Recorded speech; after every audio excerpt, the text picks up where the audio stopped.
Assalomu alaykum. Bugun 9-mavzu bolalarda kechuvchi anemiyalar, ya'ni 3 yoshdan keyingi anemiyalar va to katta bo'lgungacha bo'lgan anemiyalar.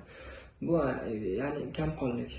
Bu haqida ancha tushunchalar bo'lib qoldi deb o'ylaymiz. Ya'ni birinchi darsdan boshlab anemiya ikkinchi darsdan boshlab anemiya haqida gaplashyapmiz. Aytganimizdek, avvalo homiladorlik vaqtidan boshlab onalarimizda oldini olish boshlanadi va bola jonlida sog'lom katta bo'lishligida asosiy rol o'ynaydi. Ya'ni onalarimizda agar kamqonlik bilan kechadigan bo'lsa homiladorlik, bola jonli shu kamqonlikka moyil bo'lib tug'iladi. Ya'ni ularda ozgina shu temirga boy bo'lgan mahsulotlarni yeyishligi kamayib qoladigan bo'lsa, ya'ni shu anemiya kasalligi, chalinuvchanlik ko'p bo'ladi, ko'p kuzatiladi. Va bugun shuni sabablari, oldini olish, belgilari hamda davo chorasi haqida gaplashamiz. Ya'ni bunda maqsad shuki, onalarda kasallikka og'ir fonga o'tmasdan turib erta tashxis qo'yib, avvalo onalarimiz, ya'ni pediatrga bo'lsin, ortoped travmatologga bo'lsin vaqtida ko'rsatishliklari uchun biz bu darsliklardan maqsad o'zi onalarimiz o'zlari mustaqil ya'ni lecheniya qilishlari uchun emas. Bu faqat onajonlarimiz shu kasalliklarni bilishsin, shu narsalarni erta aniqlashsin, ertaga davo chorasi qo'llagingiz bilan, misol uchun displaziyada 5 oylikda olib borishsa onalar erta sezib, erta gumon qilib olib borishsa sog'ayishlik ehtimolligi ko'payadi. Lekin buni kechiktirib 9 oylik yoki 10 oylikda olib keladigan bo'lsa, bu ehtimolligi ko'payib borar edi, ya'ni sog'aymaslikka.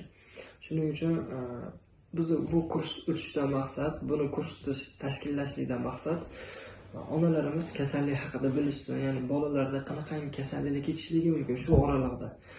Va shularni erta tashxislab, erta doktor, vrach ko'rigiga olib borishlari uchun. Anemiyani sabablari haqida gaplashamiz. Sabablari shu, ya'ni onadan o'tadigan, ya'ni tug'ma anemiya desak bo'ladi. Anemiyalar va anemiya ham misol uchun deylik, bola kamqonlik bilan tug'ildi, 10 oylikgacha faqat onani lecheniya qilinadi. Ya'ni onaga temir preparatlari buyuriladi, lekin bolaga emas.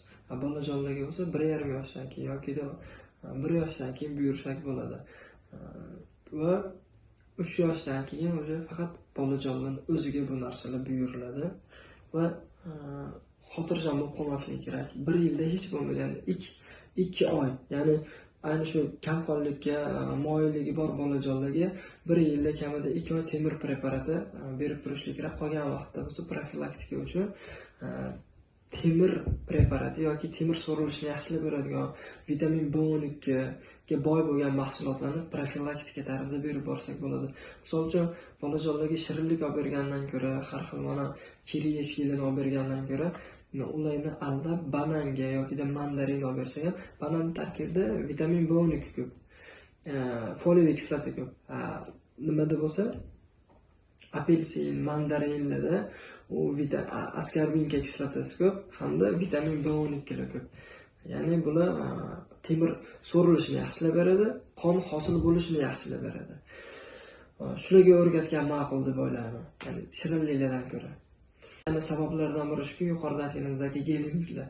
Agar bolajonlarda gelmintlarning oldi olinmasa, ularga vaqtida chora ko'rilmasa, bu siz tashqaridan berilgan temir preparatlaringiz ular o'ziga so'rib oladi, bolajonlarda temir ya'ni qon ko'paymaydi.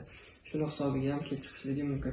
Gelmintlarni avvalo davo chorasi ko'riladi, gelmintlarga preparatlar buyuriladi va undan keyin gelmintlardan bolalar qutulgandan keyingina temir preparatlari yoki vitaminlar bersangiz bo'ladi.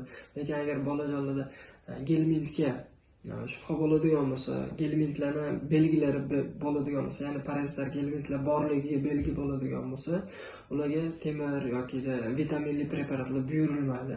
Bu bolalarga salbiy ta'sir ko'rsatishligi mumkin. Chunki siz tashqaridan beradigan vitamin preparatlaringiz ham uni bolajon so'rmaydi, uni oshqozoni so'rmaydi. Uni gelmintlar o'ziga so'rib oladi. Bu o'sha gelmintlarni boqqan bo'lib qolinadi. Shuning uchun avvalo gelmintlarni oldi olinadi. Xoh vitaminlar bo'lsa, xoh o'sha temir preparatlari bo'lsa, keyingina buyuriladi. Keyingi sabab anemiyani kelib chiqishligi. Bolalarda kechuvchi yallig'lanish kasalliklari, revmatizm bo'lsin, tomoqlari doimiy og'rib yuradigan bo'lsin, yallig'lanish kasalligi juda ko'p kasalliklarga sababchi bo'ladi. Bu o'sha eritropoetin degan organizmning o'zida bo'ladigan moddani sintezini ham kamaytiradi. Shuna hisobiga anemiya yuzaga chiqadi. Agar bolalarda yallig'lanish, tomoq doimiy og'rib yuradigan bo'lsa, doimiy bronxitda yuradigan bo'lsa, bu bolalarda ham anemiyaga moyillik ko'proq bo'ladi normadagi bolalarga qaraganda. Shunga avvalo yallig'lanish kasalliklari bartaraf etiladi bolalarda. Keyinchalik anemiyasiga ilishib yaqinladi. Bu oshqozondagi buzilishlar. Xo'p, oshqozondagi buzilishlar shuki, ba'zi onalarimiz qozon ovqatlarida berishni erta boshlab qo'yishadi. Ya'ni xamirli bo'lgan ovqatlarni bolajonlarga berish tavsiya qilinmaydi. Ularning oshqozoni hali tayyor emas. Qachonki tayyor bo'lganda keyin berishlik kerak. Ungacha kartoshka pyure bo'lsin, yengil hazm bo'ladigan ovqatlarni bersa bo'ladi. Lekin oshqozonni buzib qo'yadigan marinirovkalarni berishlik tavsiya qilinmaydi. Chunki ular tarkibida ozmi ko'pmi bakteriyalar bo'ladi. Siz bilan biz u bakteriyalarga ta'sir qilmasligi mumkin siz bilan bizga, lekin bolajonlarga salbiy ta'sir qiladi. Shuning uchun tuzlamalarni, marinirovkalarni bolajonlarga berish tavsiya qilinmaydi. Agar oshqozonda buzilishlar bo'ladigan bo'lsa, ozuqa moddalari yetarlicha so'rilmaydi va buni hisobiga anemiya kelib chiqadi. Endi belgilari kattalarnikiga o'xshash, ya'ni teridagi rang barlik, tishlardagi, ya'ni lablarni oqarishi va hamda til tegib turadigan joylar, misol uchun tilimizni ayrim qismlari tishga tegib turadi, xuddi o'sha joylarda tillariga qaraydigan bo'lsangiz, tillarda iz paydo bo'lib qoladi. Bu anemiyani belgisi. Holsizlik, tez charchash, bular oldingi darslarimizda aytganimizdek, bizda ozuqa moddalari qon orqali tashiladi. Organizm ozuqa moddalari qon orqali tashiganligi uchun agar anemiya bo'ladigan bo'lsa, bolajonlarda kamqonlik bo'ladigan bo'lsa, bu ozuqa moddalari yetarlicha tashilmaydi. Kislorod ham yetarlicha tashilmaydi. Shuning hisobiga holsizlik, tez charchash belgilari kuzatiladi. Uyquchanlik, diqqat pasayishi. Chunki miyani o'zi ham qon bilan o'sha miyani o'ziga ham qon orqali ozuqalar tashilganligi uchun agar shu qon o'zi bizda kam bo'ladigan bo'lsa, bu tabiiyki miyadagi ozuqlanish kamayadi va diqqat pasayishi, aqliy rivojlanish orqada qolishlik bo'ladi. Tahkardiyani ham oldin tushuntirganmiz. Agar organizmda yetarlicha qon bo'lmaydigan bo'lsa, miya buyruq beradi yurakka, ya'ni tezroq toshib, yetkazib ber, ozgina qonni bo'lsa, shuni hisobiga fiziologik ravishda yurak tez urishni boshlaydi. Bu degan taxikardiya degani. Ishtahasizlik keyingi sababi. Ishtahasizlik. Hattoki shu holatlarni ko'rganmizki, biz praktikada ayrim bolajonlar ovqat yemay qo'ygan. Yegan ovqatida temir zangini ta'mi kelishligi kuzatiladi. Ya'ni o'tkir hidlarni yoqishligi, sigaret bo'lsin, kraska hidlari bo'lsin, bolajonlar kesak yeyishni boshlaydi. Ya'ni devorli chekkasidagi ohaklarni yeyishlikka boshlaydi. Bunga sabab normadagi yeydigan, masalan, temirga boy bo'lgan mahsulotlarda zanga hidi kelganligi uchun ta'mi yo'q bo'lgan narsalarni yeyishlikka xohlab qoladi. Hidda bo'lsa, o'tkir hidlarni yaxshi ko'rib qoladi. Shuning uchun agar bolangiz kesak yeyotganini ko'rsangiz yoki devorli chekkasini, nimalarni ohak, ya'ni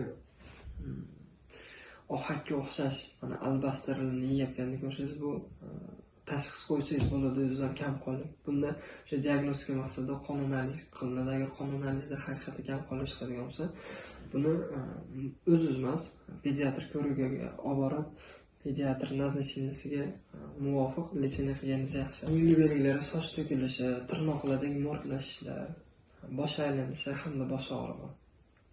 Va yana shu narsaga e'tibor beringki, yuqoridagi hamma belgilar tengdaniga kelmasligi mumkin. Ayrim belgilar keladi, ayrimlari kuzatilmaydi. Shunga ko'ra bitta yoki ikkita belgilar kuzatildimi, kechiktirmasdan, qolgan belgilarga ham yuzaga chiqishini kutmasdan qon analizi qildiring bolajonlarda va pediatr ko'rigiga yoki ortoped ko'rigiga olib boring. Endi oldini olish homiladorlik davridan boshlab boshlanadi, ya'ni onajonlarimizda.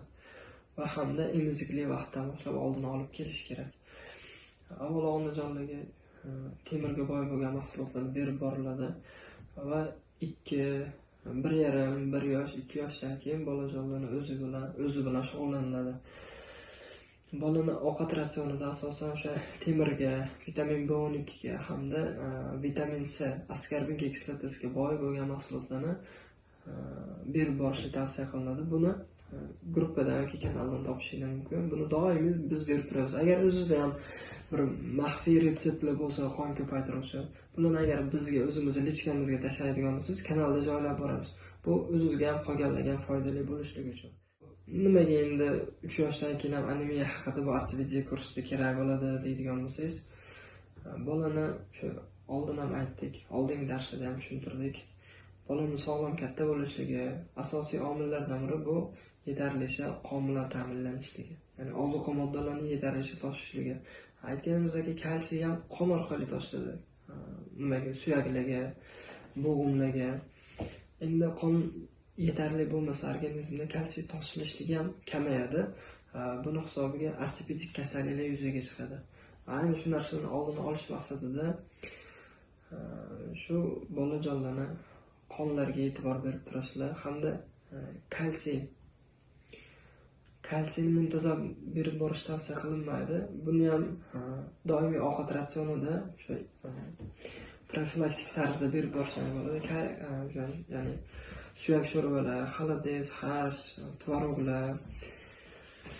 Bular haqida ham yana gaplashamiz. Agar savollaringiz bo'lsa, javob beramiz gruppada, kanalda. Yana buni muhokama darsi bo'ladi. Muhokama darsida ham yana gaplashamiz.